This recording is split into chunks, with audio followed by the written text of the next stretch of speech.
Bonjour et bienvenue dans le podcast Haricots Verts, le podcast qui vous parle d'art, d'écologie et de verdure. Je suis Pauline Leroux, ingénieure agronome passionnée de plantes et je vous emmène à la découverte de la couleur végétale et de toutes ses applications. Que ce soit dans le textile, l'ameublement, l'artisanat, la décoration et dans d'autres domaines, chaque jeudi et samedi à 7h30, je vous propose des épisodes riches avec des invités passionnants pour approfondir le sujet de la couleur végétale sur toute la chaîne de valeur. Mon but, fédérer et démocratiser la couleur végétale dans nos vies. Alors, c'est parti, bonne écoute. Bonjour à toutes et à tous, bienvenue sur ce nouveau format Je révèle mes couleurs, un format destiné aux acteurs de la couleur qui veulent se faire connaître sur le podcast Haricots Verts. Pour participer, rien de plus simple. Vous enregistrez un audio de moins de 3 minutes en format MP3 et vous me l'envoyez à mon adresse mail pauline.haricotsverts@gmail.com. Chaque dernier dimanche du mois, je sélectionne 3 à 4 audios pour vous permettre de vous présenter votre projet, vos problématiques, votre recherche et ainsi découvrir de nombreux acteurs de la couleur végétale. Belle écoute à tous et j'attends vos audios. Alors bonjour, moi je suis Estelle Petkouchine, donc je suis créatrice sensorielle et en fait j'utilise la matière textile et la couleur naturelle pour pouvoir favoriser le bien-être et je m'adresse en particulier à un public vulnérable. Alors en fait, donc moi, la couleur naturelle, en fait, je l'ai découverte en créant une marque de linge de lit sensoriel pour favoriser le sommeil des enfants. Où moi j'ai fait un gros travail de recherche sur la couleur pour créer une palette qui favorise l'apaisement et le réconfort. Et en fait, dans le cadre de la conception de cette marque qui s'appelle Les Belles Canailles, j'ai découvert un procédé, le procédé de la teinture naturelle. Donc c'était en 2016 et à cette occasion j'ai cherché en fait à en savoir plus et j'ai rencontré Sandrine Rosière avec laquelle j'ai reçu une initiation des bases. Et là, ça a été un tournant parce que depuis en fait, je ne cesse d'explorer la couleur naturelle et de l'utiliser comme fil conducteur pour favoriser le bien-être par la sensorialité.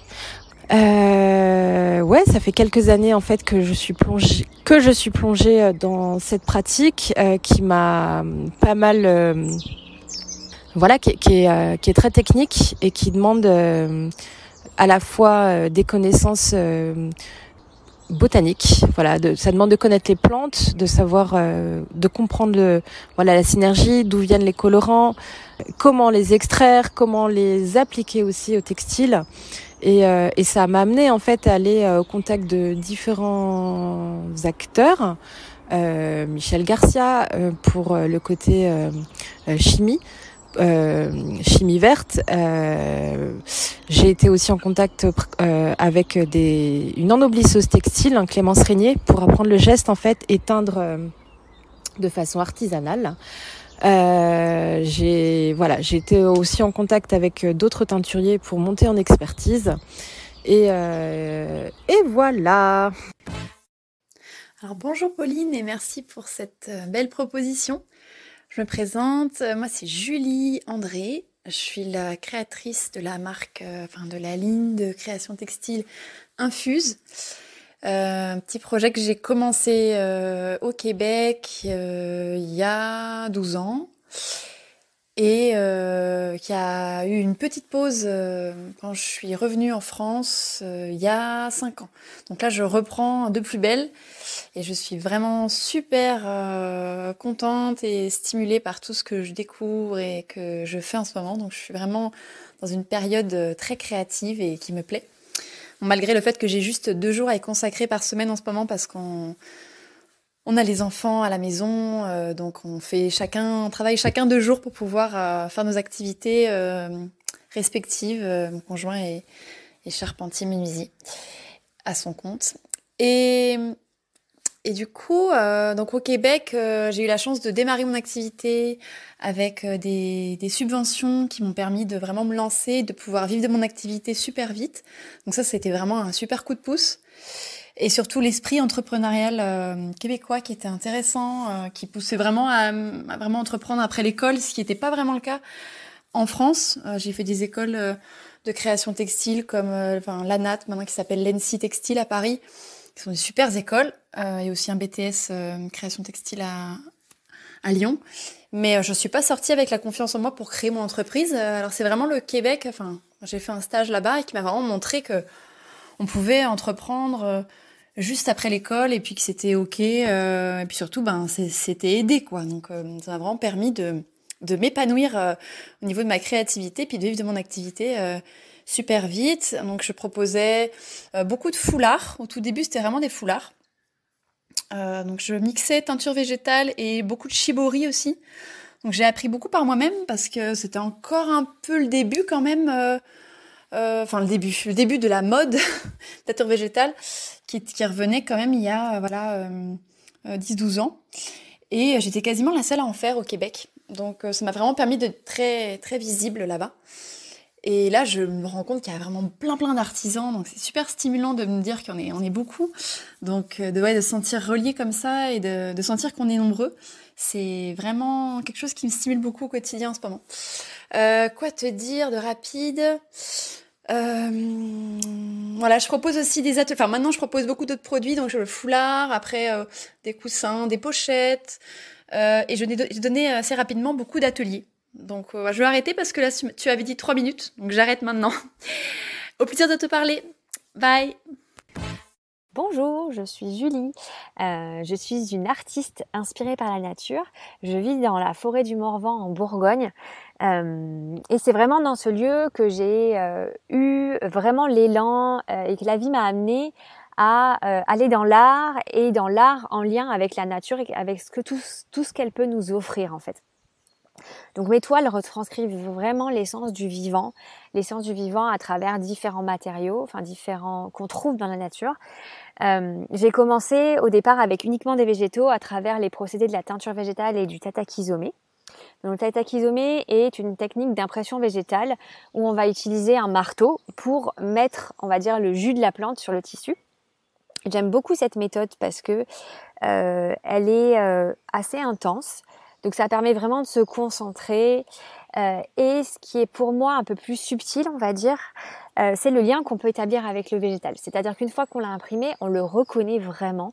Il s'imprime un petit peu en nous. Alors, il y a cette approche plus subtile, mais aussi cette approche technique, c'est-à-dire que j'imprime un noisetier, je vais savoir le reconnaître.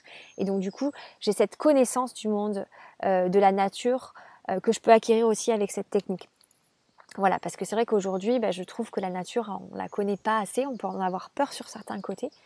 Et que de s'y relier avec différentes manières, ça peut être vraiment intéressant pour retisser ce lien-là et pouvoir aussi énormément apprendre d'elle. Ça, c'est vraiment au cœur de ma démarche. J'apprends tous les jours en étant immergée dans cette forêt. J'apprends tous les jours du monde végétal. Parce que du coup, moi, c'est vrai qu'après, je l'utilise même dans ma cuisine. Enfin voilà, j'ai vraiment une démarche de vie orientée en lien avec l'essence du vivant. Et donc du coup je crée des toiles avec des végétaux imprimés dessus et colorés en fait avec de la teinture. Et cette année j'ai vraiment ouvert mon approche à une nouvelle série en utilisant de la peinture réalisée à base de teinture. Je vais coller dessus des minéraux sur mes toiles. Je vais aussi imprimer avec des encres végétales le tronc de l'arbre ou ses veines ou même le chemin que fait un parasite sur le tronc. Voilà, donc j'ai vraiment une démarche comme ça. Pour moi, c'est très important en fait d'utiliser ce qu'il y a autour de moi. Et même dans la teinture, je teins pas par exemple avec de l'indigo ou des plantes comme ça. Je teins avec de l'aquilée, de l'armoise, du noyer. Enfin voilà, des choses qu'il y a dans mon jardin principalement et autour. Et je lance aussi une petite question pour clôturer cette petite présentation. C'est que moi, voilà, j'ai à cœur de mordancer mes toiles, qu'elles durent dans le temps, parce que j'ai vraiment une démarche artistique et en même temps, j'ai vraiment à cœur de ne pas utiliser d'alun et d'utiliser beaucoup de choses qui sont naturelles. Donc, si quelqu'un vraiment a une technique de mordançage ou même au niveau de soit de la teinture, soit de l'impression végétale naturelle, je serais heureuse de discuter avec cette personne-là. Voilà, merci pour votre écoute et peut-être à bientôt. Je vous invite à me rejoindre sur ma page Instagram Arécovert, ARTECOVERT, pour y découvrir le nom des prochains invités. Je me permets de vous rappeler que la seule manière de soutenir ce podcast est de le noter et le commenter sur la plateforme d'écoute de votre choix. C'est ainsi qu'on arrivera à faire porter la voix de ces passionnés de la couleur végétale. Merci à tous!